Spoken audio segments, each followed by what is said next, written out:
Hi all, welcome to pantechelearning. Thank you for watching our video.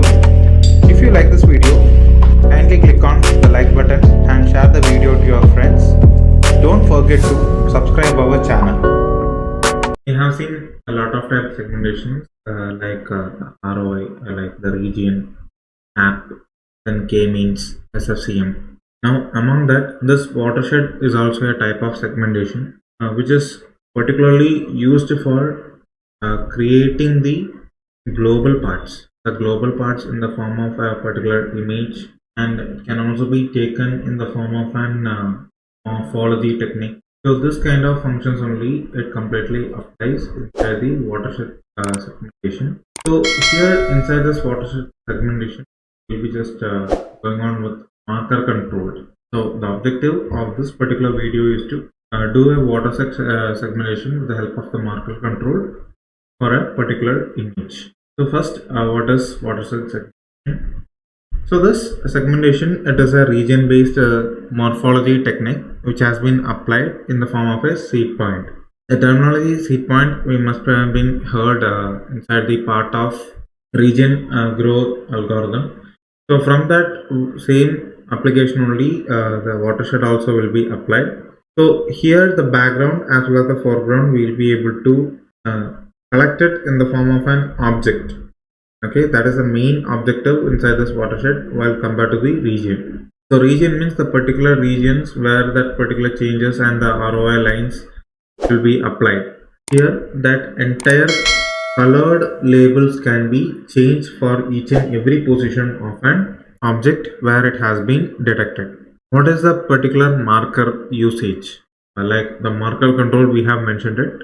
So for that the marker stands for the binary image consisting regarding the single points like the zeros and ones, especially the white will be denoted as 1 and it is completely known as a product or the object whichever detected inside the threshold image. So from that point only it is able to connect between the other required points. That's why only here it is mentioned as marker image inside the watershed segmentation, and within that particular marker, from that marker only we are able to control all the foreground objects as well as the background locations. So in this way only the marker control segmentation will be applied inside the image processing parts. Now inside this particular segmentation we have some procedures to be followed for marker control watershed segmentation. So what are these particular procedures? First, we have to compute an segmentation like converting into the dark regions, and from that particular dark regions we have to create that particular object as well as the area, and from that the foreground marker should be provided. Then it has to be moved on towards the blobs. So what are those blobs?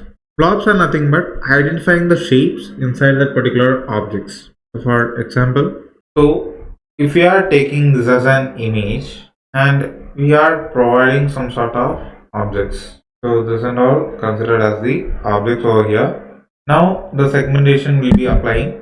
So now we can see that different parts. Now onto this, the free shape. Okay, if we are able to apply the free shape means, so therefore this portion is known as blob. Here I am able to show only for that one particular shape. Inside the image processing, at a time it will be applied for the all that particular objects. That blob only here we are going to work it out. Now then after that, once the blob has been connected towards the pixels of the image, the next step is we have to access the background markers, because we have to eliminate that background. That is the main option, main requirement for the segmentation part. And from that background markers, therefore those pixels won't be considered as an object over there. Then we have to modify our segmentation into the required foreground part. So it should not change its place or the position everywhere. Only the background will be removed from that. That's why only it is taken as for modifying the segmentation. And finally, the watershed transform as well as the modified segmentation will be applied as a highlighted one. Now this step-by-step process we can implement into our MATLAB coding. So for that, let us start with, first let us create a new script, untitled. So hereby I am just providing a variable to read the image, and here I am going to provide the color image only, RGB and read. Now within the bracket I have to enter the name image. So I wish to provide 0.jpg, that is color image, and I am providing that variable to convert into the grayscale RGB. Now within bracket we have to call the file RGB to convert into the grayscale. What you can just display.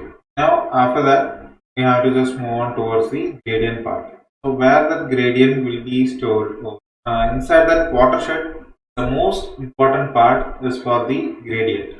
Okay, so the gradient, it is a kind of edge reduction. We cannot say it is an edge reduction, it is a kind of edge reduction, and from that particular edge reduction means the levels of the colors will be scintillized from the grayscale.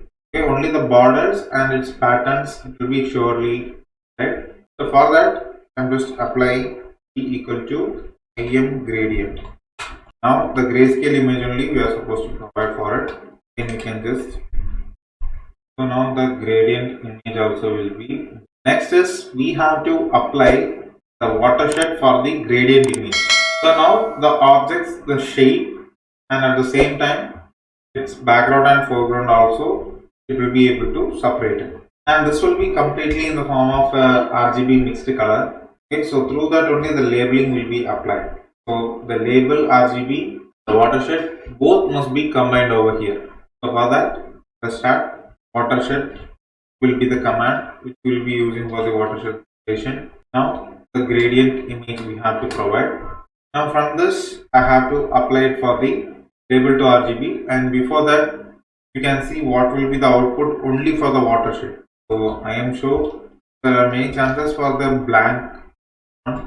And after that we have to apply the labels to RGB. So for that the command is label to RGB. So which one? The watershed applied, and finally we have to display that. So therefore we have completed till the second step. Now we have to mark the foreground objects. What is foreground and what is background should be marked, and for that we are using that derive, like here function, where it will be taking some of this range which applies for the top data, and size will be 20. So which shape we have to decide over there. For example, now we can see what are all the shapes we will be able to take. Arbitrary, diamond, and disc. Disc means you have to provide the radius. Diamond also you have to provide the radius. Dragon, line, rectangle, square, cube, cuboid, sphere. All these shapes we will be able to apply for the block. So therefore, now we can also just provide the direct data also. So here I am just using it as disk one.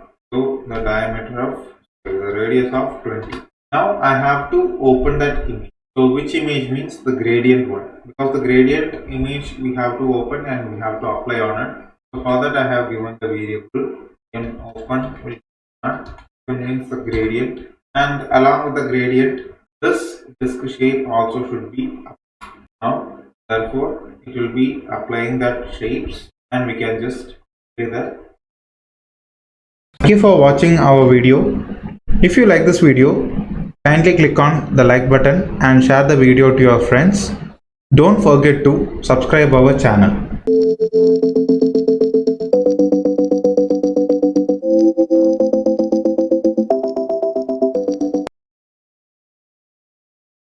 Thank you for watching our video.